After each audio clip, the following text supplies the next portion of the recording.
Hi guys! Ang video nito is about how to log in SSS online using browser and SSS apps on mobile. Pero actually, ito po ay isang continuation na video from previous week na ina-upload ko regarding din ng SSS registrations. So you can click also the link in the description box para po malaman nyo kung what was about at it is also related in this video. Bago po tayo mag-start, huwag niyo po munang kalimutan mag-like, mag-subscribe, comment, and share, then click the bell para ma-notify po kayo sa next kong video. So we can start now. This is an email from SSS. Then you can click. So when you have an email from the SSS after applications online or registering your SSS online, will go here in the member login. So you put the user login, this one, the user login, then the password. So the I am not the robot, then submit. So this is the home page. So yun, when you click the member info, yun, ito yung makikita nyo. Yan. So, if you want to update, if you member details, yun, makikita mo yung details. Yan. Then, if you want to update, just click this one. Tapos, ito na yung lalabas. Yan. Mailing address, mobile number, then the email address, and ganun. You can change it.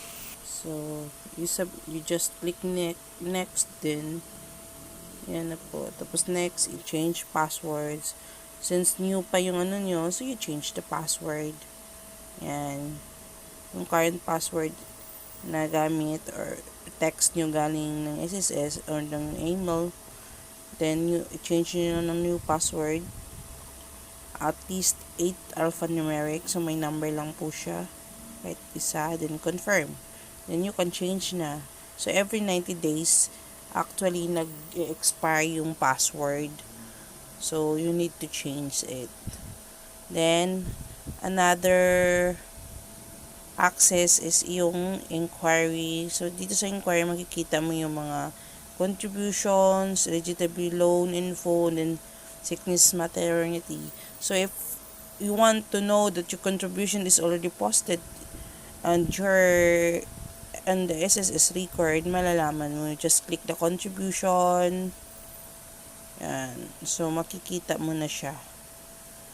So, makikita mo na kung anong contribution mo. Yan. Makikita mo kung ilan ang contribution mo. Yan. Kung updated ba siya. O, ganon. Then, monthly contribution. So, mas madali na. Hindi na kailangan pupunta kayo ng SSS para lang mag-inquire ng monthly contribution nyo kung posted na sa SSS. So, pag dito, nakikita mo na siya agad. Yan. So, yan po yung mga loans info. Yan, benefits. Another thing is yan. Another is ditong e-services. Dito po, pwede kayong mag-bank enrollment para kung mag-pay kayo, diretso na lang. Then, you can also apply salary loan. So, instead na pupunta kayo doon, pwede kayo ditong mag-apply na yung calamity loan, yung mga request records, kung ano pong nire-request nyo. Then, maternity notification. Ito po lahat yan. Mas madali na po. Then, lastly is yung payment reference.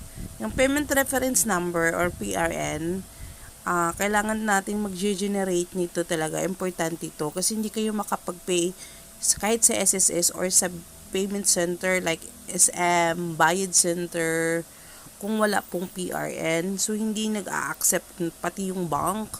Hindi nag-a-accept once na wala yung PRN. So, kailangan mag-generate muna tayo.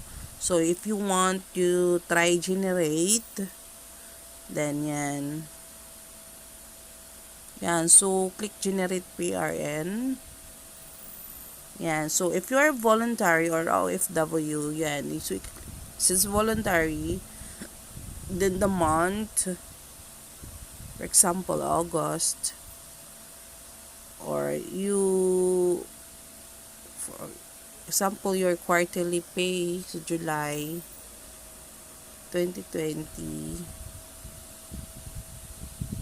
Wait.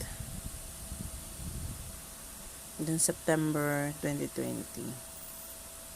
Yan. So, if you want to pay your actual, nasa bracket, actual income in your bracket. For example, if it is only 300 or so yun, 300. So, automatic yung total amount is 900 for 3 months. You submit it. Oh. Yan. So, here we go. Yan. Meron na po kayong PRN. Then, i-print out nyo na lang po para po yun na yung ipapakita nyo sa payment or sa any bank. Ganito po yung forma. Yan. Yan. So, yung copy nyo, pagtapos ng payment, may validation po dapat dito sa taas. Then, that's your copy. And the half is on the bank na.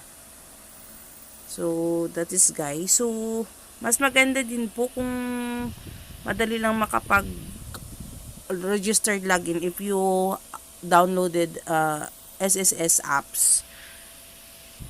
To download SSS Apps, you just go to the Play Store. Yan. Then, you find the SSS Apps. So, i-download nyo na lang po. Yan. So, just click it. So, you install. Click the install. So, once na you installed it, here, you can find this apps. Yan. So, this is the apps look like. So, you just log in here. And then the password. So, you have to make a sign in.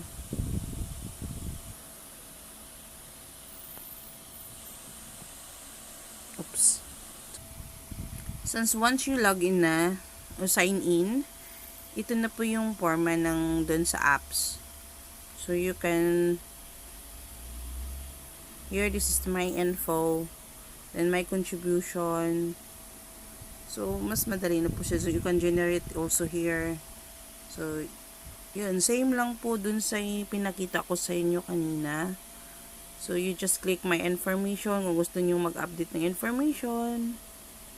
And, the contact email. Then, the loans. Kung ano yung loans mo. Makikita din dito kung ano yung status na ng loan mo. If you are fully paid or not. Or yung monthly ano mo. Then, if you're granted, pag nag-apply ka ng SSS loan, so makikita doon. So, may mga benefits, may contributions. Yun. So, that's it, guys. Hope na naintindihan nyo. Or if you don't understand, just comment below or PM me or chat, text me or get a message on me on the Facebook.